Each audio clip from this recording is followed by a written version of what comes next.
وعلى محمد آله.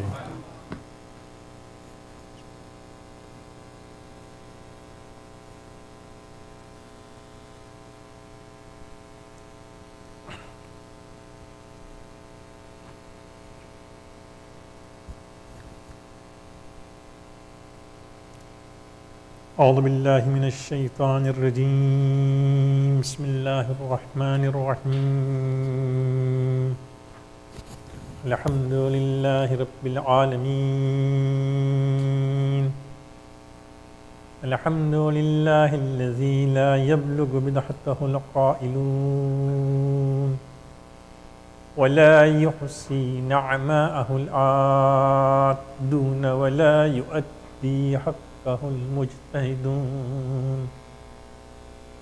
ثم الصلاة والسلام على أشرف الأنبياء والمرسلين سيدنا ونبينا وشفي ذنوبنا وحبيب قلوبنا وطبيب نفوسنا أبي القاسم محمد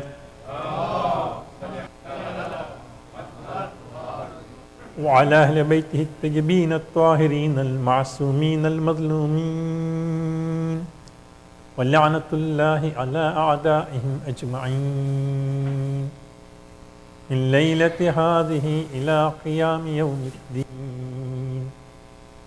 أما بعد، فقد كان الله تبارك وتعالى وهو أصدق القائلين. بسم الله الرحمن الرحيم. من المؤمنين رجال صدقوا ما عهدوا الله عليه ومنهم من قضى نحبه ومنهم من ينتظر وما بدلوا تبديلا. آمنا بالله صدق الله العلي العظيم. صلوات.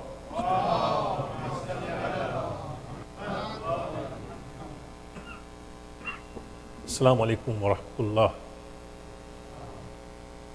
Alhamdulillah, all praise belongs to Allah subhanahu wa ta'ala for this opportunity, especially on a night like this, Shab Jummah, as well as we are also gathered here for the Arbaeen, a very special occasion.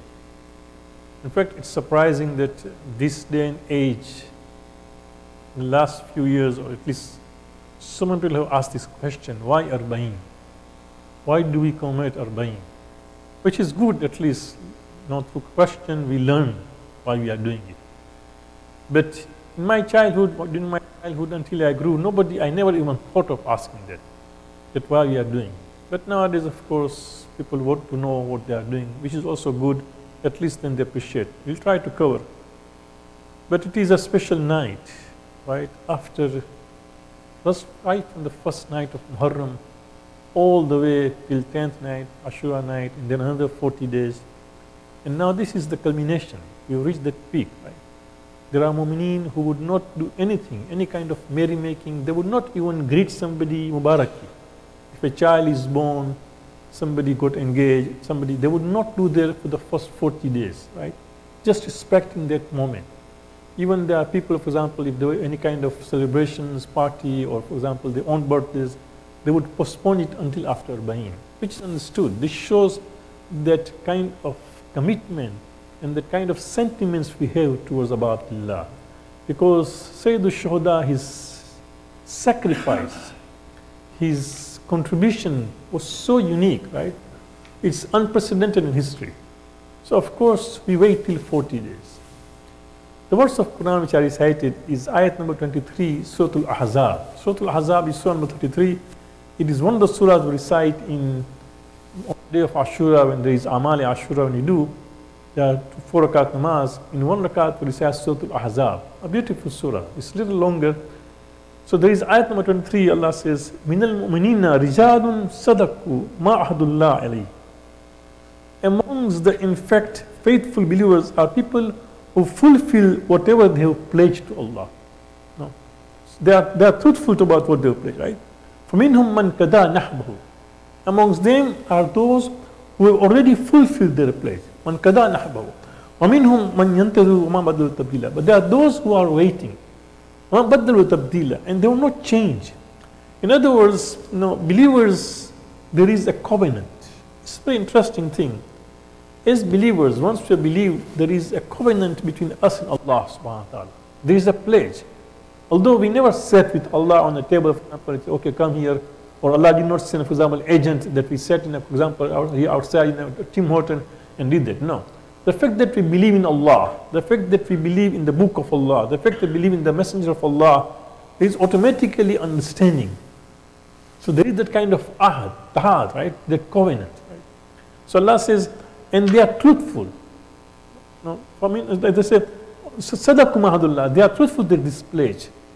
I mean, there are those who have already given their pledge. They have fulfilled their pledge. That means they lived as Muslims and died as Muslims. But there are those who are waiting for that. They have not changed. In other words, there are mu'mineen who would live the life of Islam and follow to the last breath. Nothing would make them change. Any kind of challenges they come across, any kind of, for example, difficulties they come, they would not change. Now this is the verse quite interesting because Imam Husayn salawatullahi wassalamu alayhi, Imam invoked this ayat number of times on the day of Ashura. And every time when he would say, when he will go to the Maidan, when he will go to the Maidan, and he will see that one of his companions has given his life, Imam will recite this verse. Imam will say that this companion, he was truthful on his promise with Allah subhanahu wa ta'ala, and now he has given his life. But the others who are waiting, right? But they were tabdila and they will not change. So for us also, we are from the first night of Muharram up to now, I'm not sure how many, but I would assume, for example, we might have had 30 lectures, right? Since night up to today, you take the first 10 days, 15 days, and then other occasions, we might have had about 30 or 25 lectures since first of night, right? During all this time, we have always said to the Imam, Ya laytana kunna ma'akum. Ya laytana kunna ma'akum Sayyidi fana fawzan fawz azima, right? Oh Mawla, I wish that we were with you on the day of Karbala. On the day of Ashura, we would be there in Karbala, right? Fanafuza fawzan azima, we would also achieve that great victory. The victory of not dying for truth, right? That was the biggest victory. So this is always our wish. And that's why today's lecture I want to dedicate to the companions of Imam. Imam's companions, they were really outstanding. And it gives us an inspiration because we also are the followers of Imam. We are far from Karbala, right? We are far from Karbala both, distance-wise and also time-wise. Karbala happened 15 years ago, right? But at the same time, we say, for example, the 8th Imam, Ali ibn Musa sallallahu alayhi, he says in a hadith, when Ibn Shabib went to visit him on the first night of Muharram, he says, say often, Ya laytani kuntu ma'akum fa'afuza fawzan azima. As the month of Muharram comes, say this thing again and again. Ya laytani kuntu ma'akum fa'afuza fawzan azima. If you do that, then you will be included amongst those who are the companions of Imam. And that's our wish is, right? That we are not with the Imam, we were not with the Imam because time kept us behind. But at this stage, he would love to be as the companions of Imam. So Imam says, say this again and again. Ya laytani kuntu ma'akum. I wish I was with you. For afuza fawzan azima, then I would also achieve that fawz, that victory, that success, a great success. Which is a great success? The greatest success is to die for the sake of Islam, right? To die for the defending Islam. So this happens, and that was also our wish throughout. So let us look at the companions of Imam, how great the companions were. It is amazing that you will find that Imam had such companions that he was proud of it. To the extent that Imam said that even my father, Imam Ali, did not have the companions the way I had. Even Rasulullah did not have the companions the like he had. Imam is saying this thing. Imam is not taking pride, for example, over his father and grandfather. Of course, his father was greater than him, his grandfather was greater than him, right? But the companions of Imam were so great that Imam said that no, they were really great. So, for example, the first time Imam used this ayat, that there are those who are truthful to their pledge. When Imam's companion, his name was Qais ibn Musahir al-Saydawi. Qais ibn Musahir al-Saydawi was in fact a Safir of the Imam. Some of you, I don't know if you watched, there was a documentary many years ago, maybe when I was young, so I'm talking of maybe 20 years ago. One of the first documentaries which Iran produced after the revolution on the events of Karbala, the first document they produced was Safir. Even if you look at it on YouTube, you get it, Safir. That documentary talks about this Qais ibn Musa al-Saydawi, that Imam's deputy, Imam's envoy, who was sent by Imam al-Islam earlier from Mecca all the way, that he goes and talks to people of Kufa. Before Imam Muslim Aqil also was sent, right? So this Qais ibn Musa al-Saydawi, there is a whole documentary, and you'll see how much committed he was. So when Imam came to know, as he was traveling towards Iraq, on the way he met a few people who were coming from Kufa, and then he inquired about the condition of Kufa. So they said, Ya Ibn Rasulullah, people of Kufa, their hearts are with you, but their swords are against you. What does it mean? It means that in their heart they love you, but Ubaidullah ibn Ziyad Maloon has come and he has bribed all the chiefs and the leaders, all the tribe chiefs, he has bribed them. And because of that, now their swords are against you. In other words, they would do anything. If they paid money, they would even fight against you. Although in their hearts are with you, they were the one who called you, right? So this is what they gave the news. But after that, Imam also inquired about his Safir, Qais ibn Musahir, what happened there, right? And they said that Qais was taken in the front of Ibn Ziyad Maloon. He was captured and taken there. When he reached there, Ibn Ziyad asked him to curse you and your father. Ibn Ziyad is asking Qais, who is the Safir of Imam, that he should curse Imam and his father, Amir al-Mu'mineen, right? He refused. On the contrary, he cursed Ibn Ziyad and his father, right? And then he was so angry, Ibn Ziyad was so angry that he gave the order immediately that just take him to balcony and throw him down. So the person was just, while he's living, not that he's died, while he's living, they throw him from the balcony and he dies in the process, you can imagine. But Imam was so proud of his companion and his resolution, very strong will, right? That even in the front of an enemy, Ibn Ziyad was known to be a very ruthless person.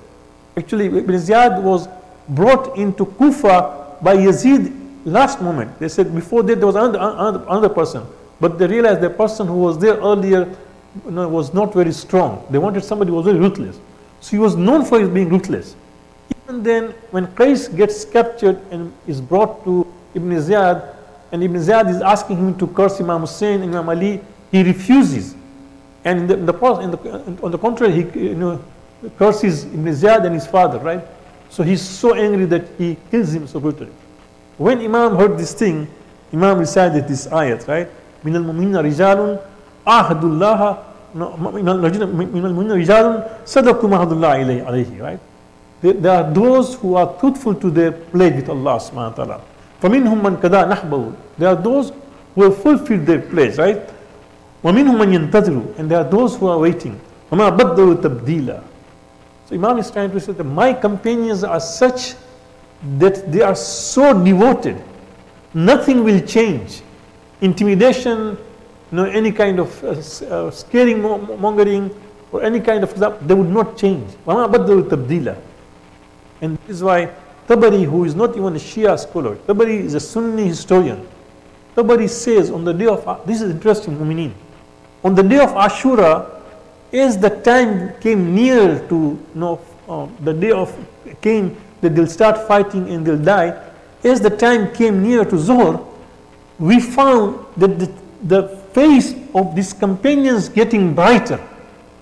As they got near to death, their face became brighter.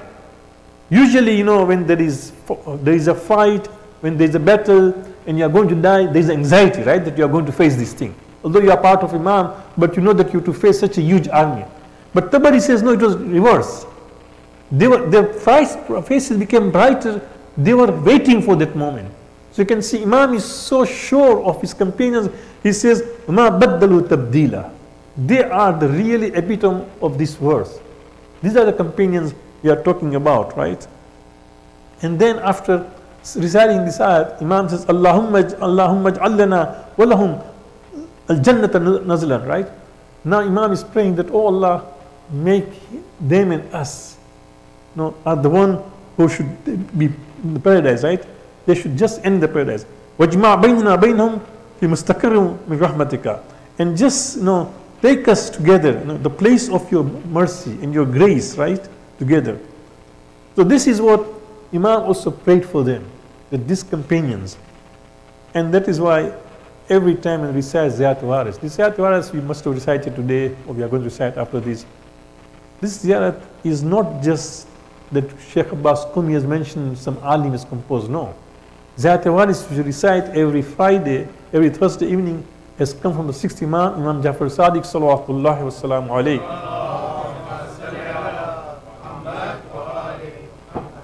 And within this Ziyat Waris, there is a section for the Shuhada of Karbala, right? Who are these Shuhada? These are other than, in fact, the family of the Imam. Imam's companions. If you go even to Karbala today, you will find that they are just buried not far from the Zadi of Imam, just in the next room, right? The Shuhada. And this is the Ziyat we recite every time, and we remember them without fail. But sometimes, and nowadays I'm so glad to see, things have changed so positively that nowadays we've got du'as, ziyarat, which are not only recited, but we also post them on the screen, right? With the meaning. So if you follow that, you realize that whom we are talking about, right? We say, Assalamu alaikum ya awliya Allah, right? Peace be on those who are the friends of Allah, right? Wahibbaha, and not only that, they are the beloved of Allah. No, everybody can consider to be wali. For example, all the Sufis, they consider the Imam, their peace to be awliya. But no, these are not only awliya. Wahibbaha. Assalamu alaikum ya asfiya Allahi wa bidda. And mind it, who is talking this? The sixth Imam is addressing them as. The sixth Imam is calling them as ahibba of Allah, as awliya of Allah, as asfiya of Allah. The chosen one, right? And wa bidda, and those who are beloved, right? Not only the Assalamu alaikum ya ansara deenillah, right? Those who did the nusrat of the deen of Allah subhanahu wa ta'ala. Assalamu alaikum ya ansar rasulullah. Subhanallah, you can see, although they were in Karbala, this is where they gave their life, they helped Imam Husayn, but because what they did, Imam also calls them as Ansar Rasulillah, that they were the companions of Rasul. They might not even seen Rasul, but because Imam Husayn's mission was Prophet's mission. When the Prophet said, Husayn minni wa ana min Husayn, whatever Imam Husayn did was of the Prophet, right? So just Imam says, Assalamu alaikum ya Ansar Rasulullah, Assalamu alaikum ya Ansar Amirul Mu'mineen. They were also the helpers of Amirul Mu'mineen. Assalamu alaikum Ansar Fatima Zahra, right? They were also helpers of Fatima, right? And then Assalamu alaikum ya Ansar Abi Muhammad. They were also the helpers of Imam Hassan. And then we are told, Assalamu alaikum, and then we say, Tibtum, right? وَتَابَتِ الْأَرْضُ الَّتِي فِيهَا دَفِنْتُمْ. You are yourself pleasant, but because of you, even the earth which has carried you has become pleasant. Do you see this thing? Why do we, for example, do sajda, this turba? One of the biggest thing, brothers, and especially I see not so very used today, the youths, they must learn the reason of why we are doing sajda on this turba. Let them know, because there are so many Sunnis, not only the awam, even the learned among the Sunni brothers, they feel that we do sajda to that clay. Instead of saying that we do sajda on the clay, they believe that we do sajda to the clay. No, we don't do sajda, we still do sajda to Allah subhanahu wa ta'ala. We don't do even sajda to Rasulullah. How can we do sajda to the clay? We are not allowed to do sajda even to Rasulullah, right? We do sajda only to Allah subhanahu wa ta'ala. In fact, on Thursday when we recite the ziyarat, in the same mafati, because nowadays we always try to have a program within the time, but within that, when you do at home, you will find that after reciting this ziyarat waris, you recite 2 rakat namaz. After this namaz, there is a short dua. Read that dua. Read with the meaning. You know what it says? The gist is that, oh Allah, No, oh Imam, yes, I did use salam to you, right? I did all these things, but now I'm reciting this 2 rakat as a hadiyah too. Because as far as ruku and sajda is concerned, I cannot do your ruku. I cannot do sajda to you. My sajda and ruku is for Allah subhanahu wa ta'ala. So you can imagine, even after reciting Ziyarat Waris, after remembering Imam Husayn and praising him and remembering his contribution and calling with all the good names, even at that time we say, oh Husayn, I don't do your ruku. I don't do sajda to you, because my sajda and ruku is only for Allah subhanahu wa ta'ala. Do you see? So it is very important that we should teach our youngsters, especially those, if you have a son or daughter or a niece, anybody who is grade 10, 11 onwards, right? Make sure that they know this thing, that why do we do this thing? Because these people, they don't understand, right? It's not only the Wahhabis in Makkah, Medina who come and break your turba. Even here, I remember I was in Vancouver for 14 years. One day, one young person came. He said, Maulana, I have a complaint against, because I told him no. He was doing some course in downtown Vancouver. So I told him that make sure that where you are from your college, not far, about 10 minutes, there is a masjid there. Go there for masjid, namaz there, Zuhrain. So he used to go there. One day he came back to me and he complained. He said, what? I said, I went there and I was keeping my turba there and saying prayers. After the prayers, one person called me, a Sunni brother called me and said, we would prefer Christians come here than you Shias. It's better that the Christians come here than the Shias. You can imagine. So he said that, what is this? I said, this is because you are using turba and they don't know. The moment you use turba, they think that you are doing sajda to the turba. You should explain to the person that why you are doing it. First of all, why you are taking turba. Don't do it. Until that time, you don't educate the people, don't do it. When I go and say my namaz amongst the Sunni, anywhere, I never take the turba. I'll just take my business card, I take my business card on the back side, I'll just hold it. When I go to sajda, at that time only I keep it. Even after the second sajda, I'll take my card, put again in my pocket. Because they don't know all these things, right? How are you going to explain to everybody? Yeah, if somebody asks you what you are doing, we'll explain to them, right? But this is it.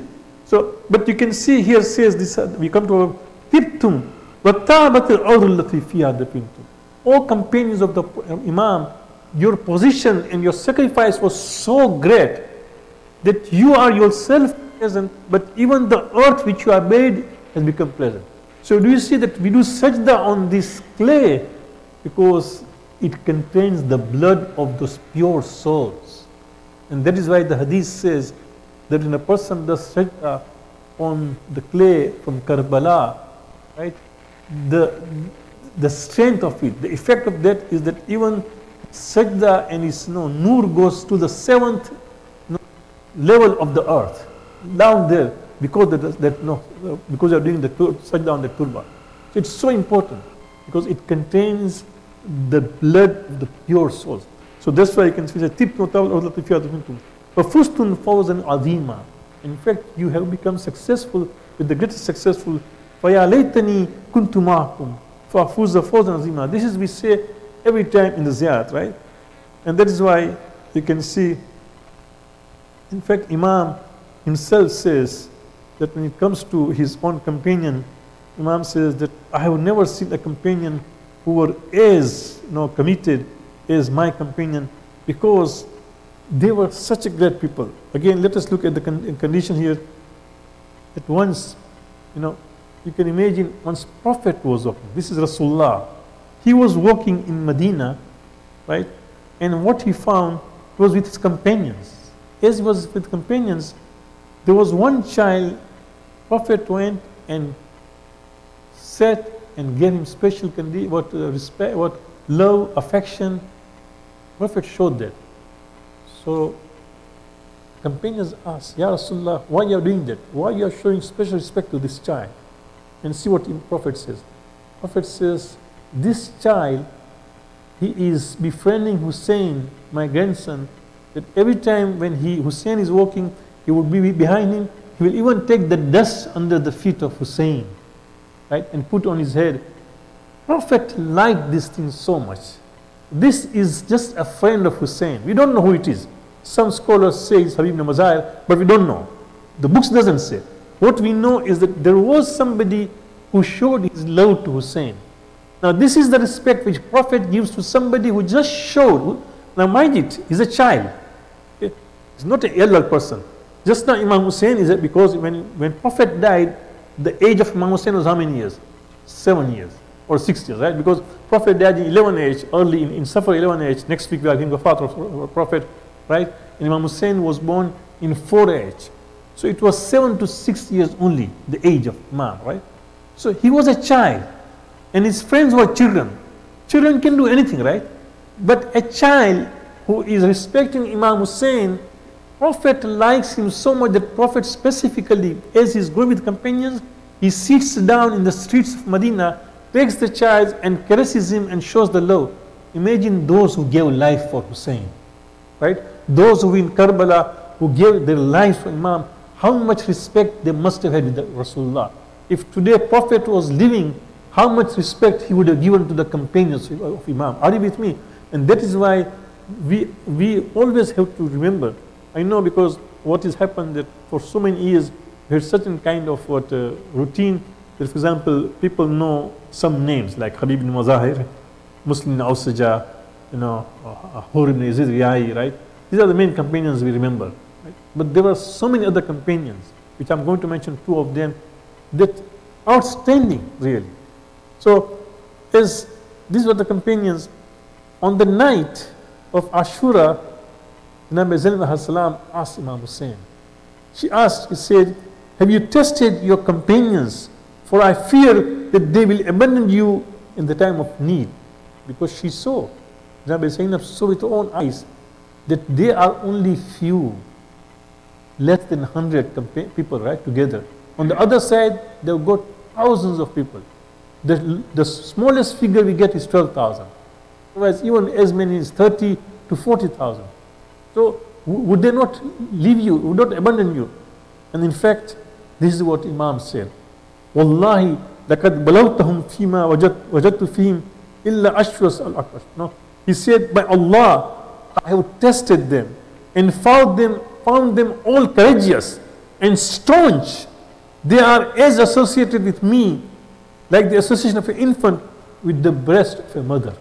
See what Imam says? A child, a baby, how much is close to the breast of the mother, because that is the source of the food, right, for the child. So Imam says, my companions are as associated with me as a child, a baby is to the breast of the mother. That gives an idea, right? And Imam says, Wallahi balawtum, by God I have tested them.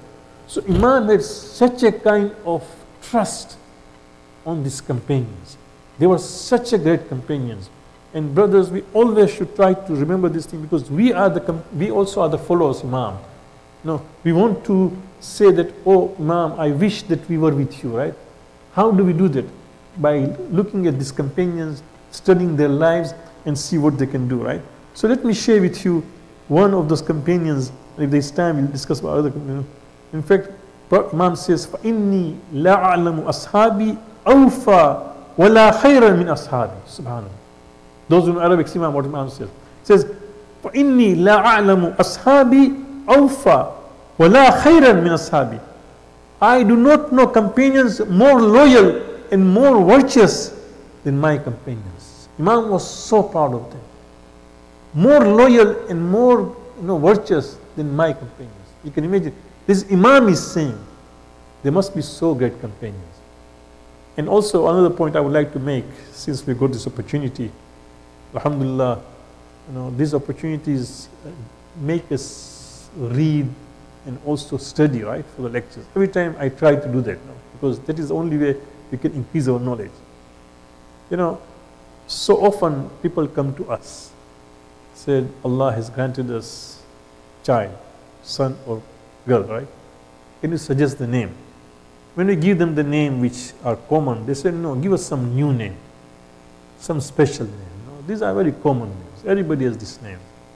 I said, okay, for girls, why don't you keep the names of the mothers of the Imams? Our Imams, 12 Imams are there, right? Their mother's name, keep those. If somebody asks, why did you keep your child's name, this one Sabika? I said, this is the name of the mother of the Imam, right? For boys, take, for example, the companions of Imam, right? If somebody asks, why do you name him like this? I name him Nafi. Why Nafi? And give him the whole story that who was Nafi bin Hilal al-Jamali. Abis Shakiri. Who is this Abis Shakiri, right?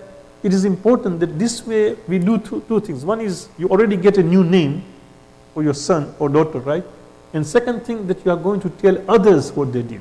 So let me share with you, this companion whose name is Nafi bin Hilal al-Jamali. Salli ala Muhammad wa ala Muhammad.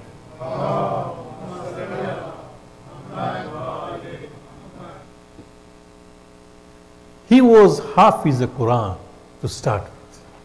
You can imagine his status. He was Hafiz the Quran, right? And then he was also chief of his own tribe, Nafi bin Quran, right?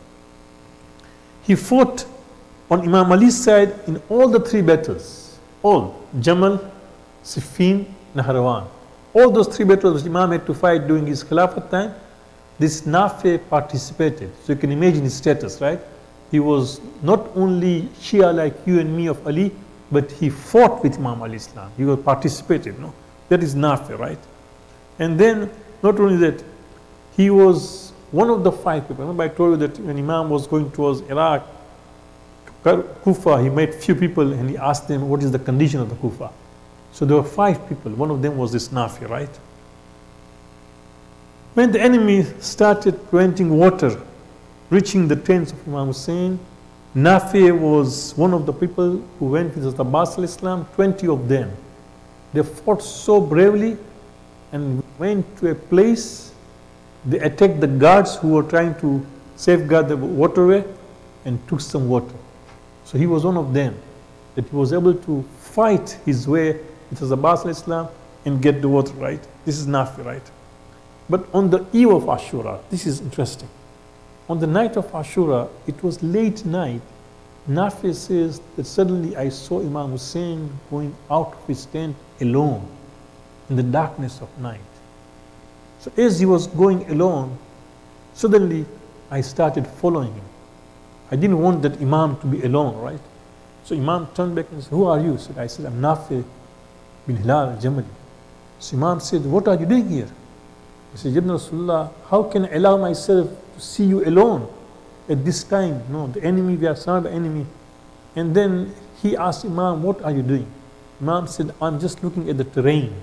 Just trying to look at the place, that there is no hidden places whereby tomorrow some enemy hides there and suddenly surprises us.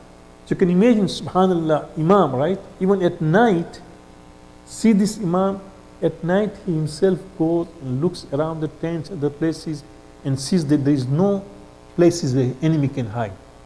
So they were doing that. And then it was, he says, after that, no, he did this, the Imam pointed to mountains visible in the moonlight and asked Nafi, there was a moonlight, right?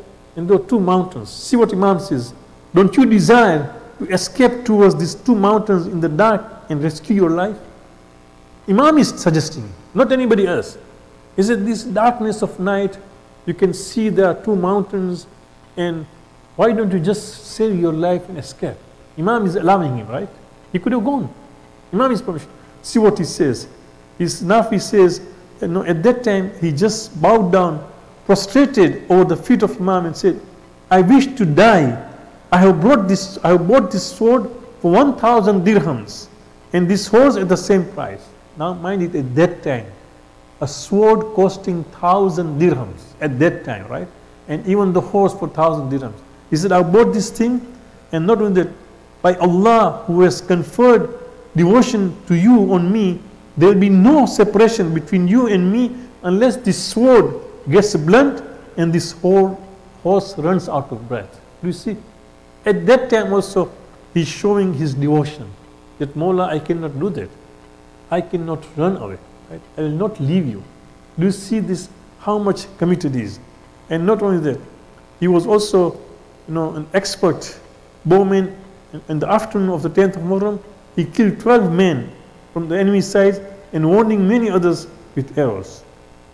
But on the day of Ashura, Amr bin Kurza al-Ka'b bravely guarded the Imam when he performed the Zuhr prayers.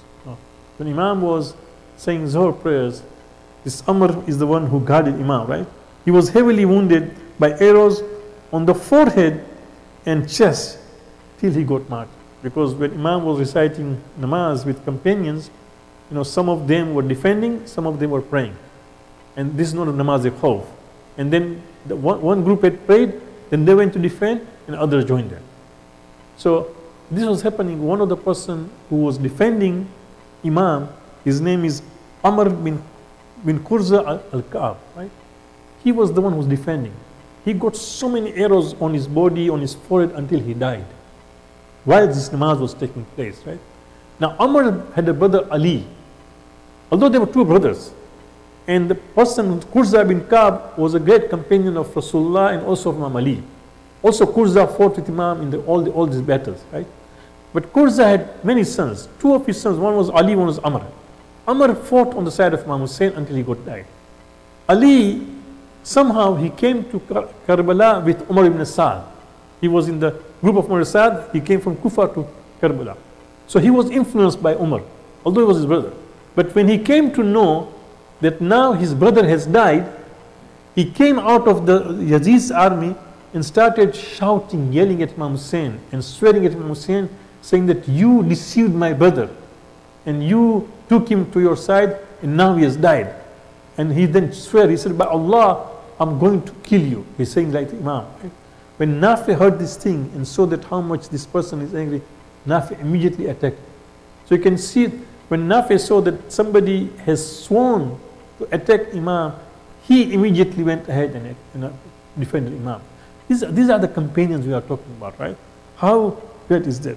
But the same Nafi, subhanallah, when he was captured by the enemy, because he was a great bowman, right? And because of his archery, his expertise in archery, he was able to kill 12 people. So when he was captured, the first thing they did is broke his arm. Imagine, these enemies, the first thing they do is broke his arm, and then he was taken to Ibn Sa'd, where Shimr killed him, while Nafi thanked Allah that he was dying at the hands of the worst of his creatures. So imagine how much dedicated these companions are, right? And there are so many examples, but I want to keep the time. I know it's a weekday, and we had a program earlier before that. To Mu'mineen, it is very important that as the days we are winding up the events of Muharram and Safar, until inshallah Allah gives us opportunity to look at the next Hilal of Muharram and next Hilal of Safar. But during this year also, Husayn al-Islam in his sacrifice, in his majlises, and all this remembrance will be there throughout the year. As Thursday comes, remember Imam Husayn, right? Certain things are somehow overlooked, in our daily routine, the way we have. One of the things is the sacrifice given by these companions. Those companions that Imam Husayn says, the like of them I have not seen. The most loyal and the most virtuous. One of them was Nafi, Abu Sumama, right? Abu Sumama, subhanallah, who was Abu Sumama? Abu Sumama was also his companion. Both of them left Kufa, right? Both Nafi and Abu Sumama campaigned with Muslim Aqil. They helped him, but then Muslim Aqil was martyred. They secretly left Kufa and came to Kufa. Abu Sumama, you can see, and let me end the discussion. Abu Sumama, subhanallah, at the time of midday, as they were fighting, and suddenly Abu Sumama realized that the time of namaz has entered, Zuhr time, right? He says, Yabna Rasulullah, I would like to say one more namaz, last namaz before I give my life. He knew that he's going to die there. Everybody who's there will die, right? He says, I would like to say my namaz with you. Imam was so pleased. He says, you have reminded me of the prayers. May Allah make you among those who say their prayers. May Allah make you among those who say their prayers. But do you see this thing? That brothers, if there was any excuse for not saying namaz, then it was day of Ashura. Imam al-Islam had all the excuse. If there was any excuse that a person would say, okay, today I could not say my namaz. If there was any excuse, then nobody had a better excuse than Imam Husayn. But whilst on the battlefield, right, Abu Sumama reminds Imam, prays for him, gives him dua, thanks him, and said, Naam, no, prayer of namaz has entered, waqt of time is, namaz has entered, indeed, right? And then he sent the message, let them stop that. But they did not, of course. They in fact gave bad name, right? Until that Imam came. But even then, they stopped. You know, when Imam sent the message that let the battle be stopped, so there's a namaz, Husayn bin Numair, this Mal'un who was a commander, you know what he said? He said, your namaz will not be accepted. Can you imagine? Habib bin Mazahir, when he heard this thing, he was so angry. He said, are you not ashamed? If the namaz of the grandson of Rasulullah will not be accepted, then whose namaz will be accepted? What are you talking? And then Habib bin Mazahir did not even wait. He was so angry, he started fighting with him until in the process even he became shaheed. Right? Now, Mu'mineen, look at this thing. Habib bin Mazahir became shaheed, number one. Number two, that they did not stop fighting. They continued. They started throwing arrows. Even then, Imam said the prayers. Imam said to half of them that half of you are going to defend the front line. So the rest of us are saying namaz. And those who are at the back, they will say namaz quickly and they will come and defend and will continue. Do you see, Mu'mineen, that if there was an excuse not to say namaz, it was the day of Ashura. But Imam did not stop. Imam said Zuhr namaz. So did his companions. All those who were living, they said namaz with Imam until all of them can say the namaz. So you can see how important it was. This is Abu Sumama who reminded Imam, right? These were the so great companions. As we pray to Allah all the time, and whenever we say in the ziyad, Ya laytani kuntu ma'akum fa'fuza fawzan azima. Ya Allah, we pray to you that when we say these lines, we actually mean it. Ya Allah, give us the tawfiq and the ability that we are able to actually be like the companions of Imam. Salli ala Muhammad wa ali Muhammad.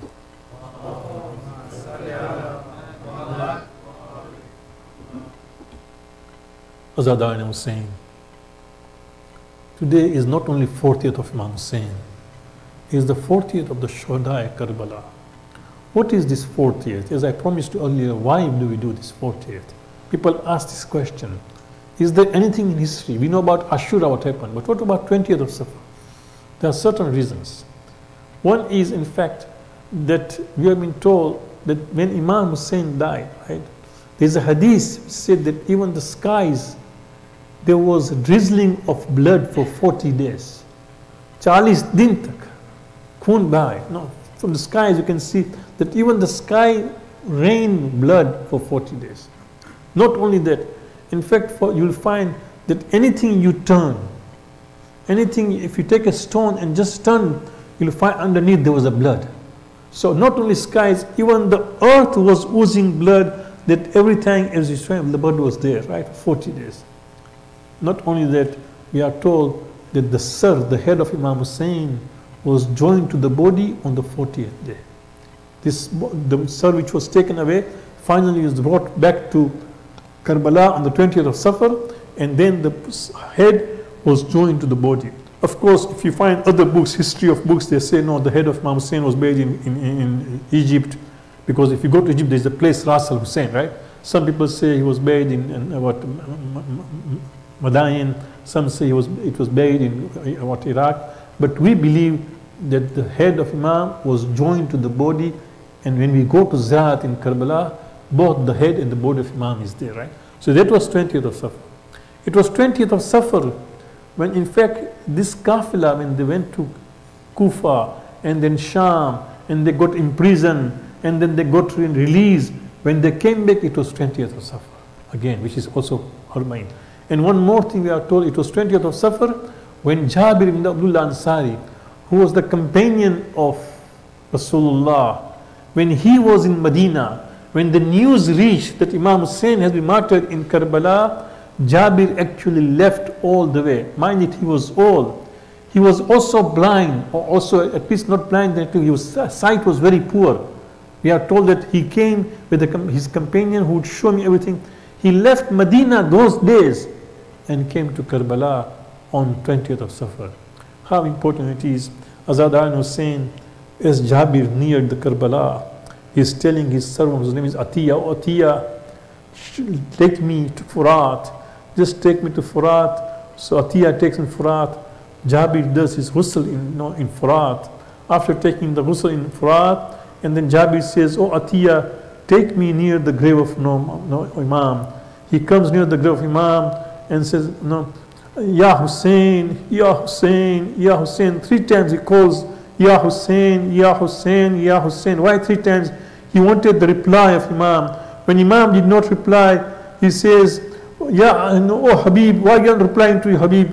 Oh my Habib, why are you not replying to your own friend? He's trying to say why there is no reply from Imam. But then Jabir himself says, Ya Ibn Rasulullah, I know how you can reply, because your head has been cut off from your body, and this is your state, right? And then Jabir talks about the status of Imam Husayn Islam.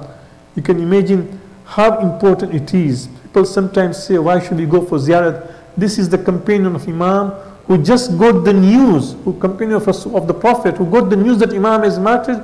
He left Medina those days, and being the blind, he came all the way, and then comes there and in fact recites ziyarat and talks to Imam sitting there and cries.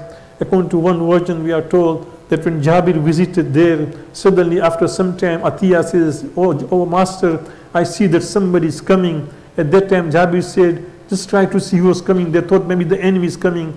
And as those who were coming near, when he saw, he says, no, I don't think it's the enemy. We see some ladies are there. They are all veiled. And I find some young person, but who is very difficult to walk. As he came near, Jabir says, oh Atiyah, why don't you inquire who they are? So Atiyah goes and inquires. He's told that this is Imam Sajjad al-Islam who has come with the ladies. When this happened, when the ladies are coming, it's not surprising that Jabir must have been told by Imam. Imam must have told, oh Jabir, now that my sister is coming, why don't you just move away? Because Zainab will come and visit me. Azada and Husayn, this was 20th of Safar, when each of these women came and started just sitting near the grave of those martyrs. Imam Janab Islam must have sat near the grave of Imam Husayn Islam and must have given all the news that, oh brother, after we left you, we were taken to Kufa, we were imprisoned, we were taken to Sham, I had to give so many sermons. Oh brother, they imprisoned us, they treated like this. Janab must have given all the account. But I would say there was one lady, when she came there, as she was there, she was trying to look, where is my Ali Asghar? Where would she found the grave of Ali Asghar? Because nobody knew where Ali Asghar was buried. Until that time, as this kafala get ready to go back to Medina, there was one lady who would not move. When she was not moving, Janab Zain al-Abidin went to her and said, Ya Rabab, we are going now to Medina, why don't you come with us? And Janab Rabab says, oh Sayyid Sajjad, how can I go back to Medina? I had a son who died in Karbala, whose name was Ali Asghar. I had a daughter whom I left in Sham. How can I go back?